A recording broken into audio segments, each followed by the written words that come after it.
রাধে রাধে বন্ধুরা, আশা করি ভালো আছো সবাই। আজ বৃহস্পতিবারের আমি দুপুরের পূজাটা তোমাদের সাথে শেয়ার করব। এখন আমি আমার গোপাল সোনাকে নিয়ে নিয়েছি, ওকে স্নান করাবো, চেঞ্জ করিয়ে দিচ্ছি। দেখো দেখো তোমরা আমার গোপাল সোনাকে কতটা মিষ্টি লাগছে, অবশ্যই কিন্তু তোমরা জানিও। তো ওকে স্নান করানোর পর গোমাতাকেও স্নান করিয়ে নিচ্ছি। এবার একটু ফুল দিয়ে অভিষেক করিয়ে নিচ্ছি আমি। এই ফুল দিয়ে অভিষেক করাতে না আমার বেশ ভালোই লাগে। এবার আমি ওকে মুছিয়ে সিঙ্গার করিয়ে দেব।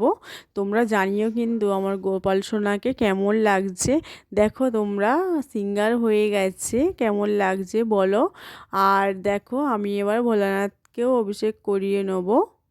আমি গোপাল সোনাকে আর ভোলানাথকে অভিষেক করে নেওয়ার পরেই মা লক্ষ্মীর ঘর স্থাপন করব, কারণ একটু সময় লাগে মা লক্ষ্মীর ঘর স্থাপন করতে। আমি ভোলানাথকেও ফুল দিয়ে অভিষেক করিয়ে নিচ্ছি।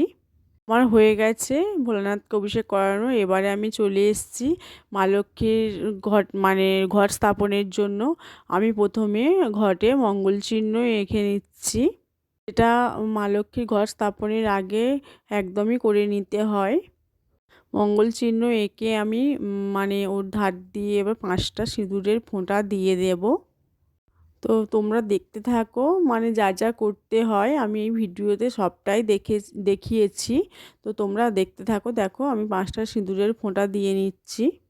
অগ্রহায়ণ মাসের বৃহস্পতিবার, তাই ঘরটা স্থাপন করছি নতুন করে। আবার দেখো এখানে জলপূর্ণ করব, তার আগে কড়ি কীর্তকি সব কিছু দিয়ে দিচ্ছি। একটা সুপারি দেব, একটা কাঁচা টাকা দেব, তারপর হচ্ছে গিয়ে বড়া একটা দিলাম। এবারে আমি গঙ্গা জল দেব, জলপূর্ণ করব ঘরটা। আর ওখানে আমি মাটি নিয়ে নিয়েছি, তোমাদের দেখিয়ে দিলাম। মাটির ওপর সিঁদুরের ফোঁটাও দিয়ে নিয়েছি। সিঁদুরের ফোঁটাও দিয়ে নেওয়া হয়ে গেছে মাটির ওপরে। এখানে আমসটেও দিয়ে নিয়েছি সিঁদুরের ফোঁটা, আর গোটা আতপ চাল দিয়ে দিলাম। তো ঘটের ওপর আমসট আমি 7টা আমসট পাতাযুক্ত আমসট নিয়েছি, 7টা পান দিয়েছি। আর এবারে ঘরটা আমি কলা দিয়েই বসালাম, আর সুপারি দিইনি। আগেরবারে আমি সুপারি দিয়েই বসিয়েছিলাম।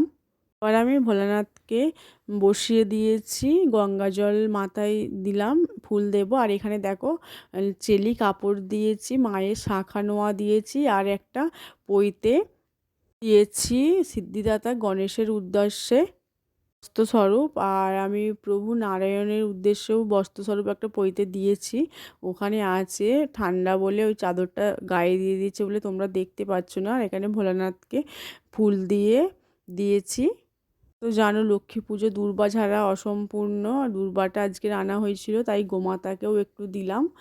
আর এখানে পাশে একটা মঙ্গল থালা রেখেছি, তোমরা দেখতে পাচ্ছ। ওখানে 5টা কড়ি, 5টা হলুদের গাঁট, একটা কাঁচা টাকা, নাভি শঙ্খ, সবই 5টা 5টা করে রেখেছি। ওকে একটু দুল্প, একটু ধান, একটু চাল গোটা, অখণ্ড আতপ চাল দিয়েছি।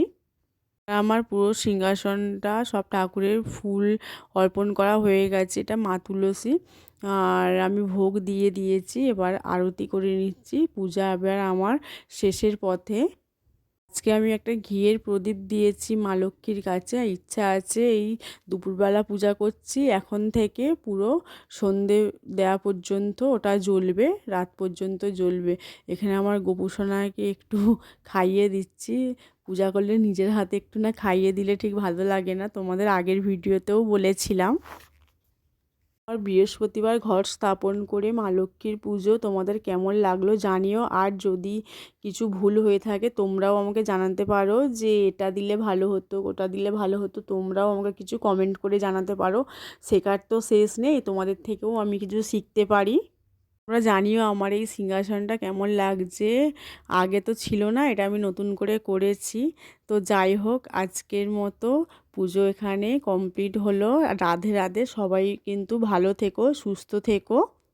গোপাল সোনাদের সবাই একটু ভালোবাসা দিও। দেখবে তোমরা যত গোপাল সোনাদের ভালোবাসা দেবে, ওরাও তবে তোমাদের ততই ভালোবাসা দেবে। তাদের মনে হচ্ছে রাধে রাধে আজকের মতো এই পর্যন্ত বলে দেওয়ার পরেও কেন এত বক বক করছি।